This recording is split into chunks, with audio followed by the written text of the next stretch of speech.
नमस्कार मित्रांनो, EPFO मधून PF ॲडव्हान्स काढायचा आहे का? तर या व्हिडिओमध्ये आपण फॉर्म 31 ऑनलाईन कसा भरायचा, कोणते कारण निवडायचे आणि संपूर्ण प्रक्रिया स्टेप बाय स्टेप पाहणार आहोत. चला तर मग व्हिडिओ सुरू करूया. ब्राउझरला सर्च करायचं EPFO. त्यानंतर इथे पाहू शकता मेंबर होमवर क्लिक करायचं.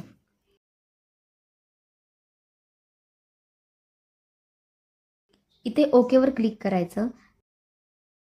त्यानंतर तुमचा UN आणि पासवर्ड टाकून साइन इन वर क्लिक करायचं. त्यानंतर इथे तुमच्या रजिस्टर मोबाईल नंबरवर OTP आला असेल तो इथे टाकायचा आणि सबमिटवर क्लिक करायचं.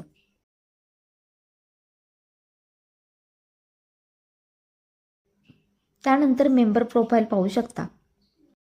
इथे वरच्या बाजूला ऑनलाईन सर्व्हिसेसवर क्लिक करायचं. इथे पाहू शकता फॉर्म 31, 19 आणि 10C त्यावर क्लिक करायचं.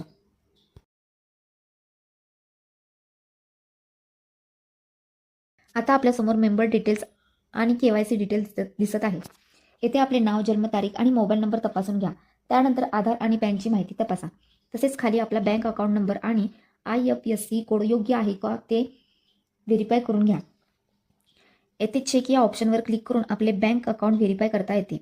PF ॲडव्हान्स क्लेम करण्यापूर्वी ही माहिती योग्य असणे महत्त्वाचे आहे. तुमचे EPF KYC अजून कंप्लीट नसेल तर काळजी करू नका. EPF KYC कशी करायची यावर आम्ही आधीच एक सविस्तर व्हिडिओ बनवला आहे. तो व्हिडिओ पाहण्यासाठी या व्हिडिओच्या डिस्क्रिप्शनमधील लिंकवर क्लिक करा. यानंतर तुम्ही पुढच्या स्टेपकडे जाऊ शकता. आता सर्व माहिती तपासल्यानंतर पुढील प्रक्रिया पाहूया. अकाउंट नंबर टाकायचा आणि चेकवर क्लिक करायचं. इथे एसवर क्लिक करायचं. अकाउंट नंबर व्हेरीफाय झाल्यावर प्रोसीड फॉर ऑनलाईन क्लेमवर क्लिक करायचं.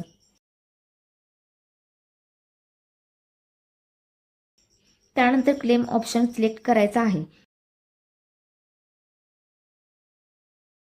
इथे ऑप्शन आहेत PF फायनल सेटलमेंट फॉर्म 19, त्यानंतर pension withdrawal benefit form 10C आणि PF ॲडव्हान्स फॉर्म 31.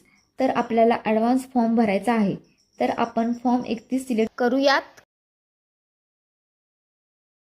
इथे पाहू शकता क्लिक हेअरवर क्लिक केल्यावर मेंबर आधार व्हेरीफाईड सर्व्हिसेस पाहू शकता. त्यानंतर पात्र सेवा निवडायची.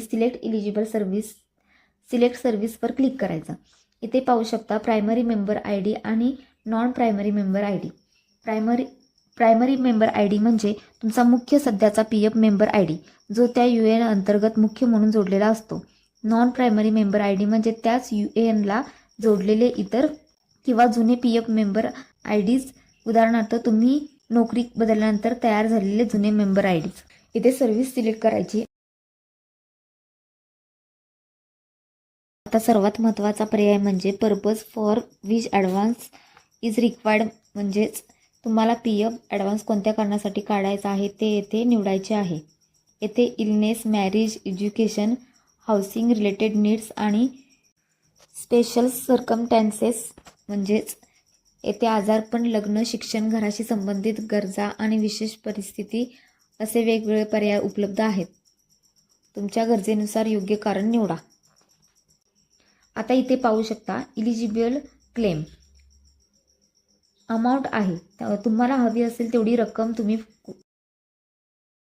काढू शकता. 10,000, 20,000 तुम्हाला हवी असलेली रक्कम या बॉक्समध्ये टाकायची आहे. आता इथे तुम्ही तुमचा ॲड्रेस पाहू शकता. त्यानंतर इथे बॉक्सवर क्लिक करायचं आणि गेट आधार OTP वर क्लिक करायचं.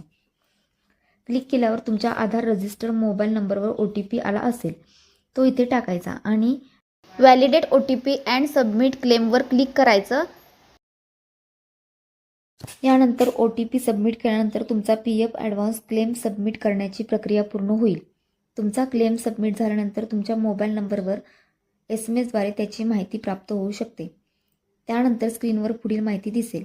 येथे please click here to view PDF या पर्यायावर क्लिक करून तुम्ही तुमच्या क्लेमची PDF पाहू शकता. PDF मध्ये तुमच्या PF ॲडव्हान्स क्लेमची माहिती उपलब्ध असेल. त्यामुळे ही PDF तुम्ही पाहून आवश्यक असल्यास डाउनलोड किंवा सेव्ह करून ठेवू शकता. अशा प्रकारे तुम्ही EPFOमधून PF ॲडव्हान्स फॉर्म 31 ऑनलाईन भरू शकता. व्हिडिओ उपयोगी वाटला असेल तर लाईक करा, शेअर करा आणि अशाच EPFO व सरकारी माहितीच्या व्हिडिओसाठी RS टेक अँड इन्फोला सबस्क्राईब करा. धन्यवाद.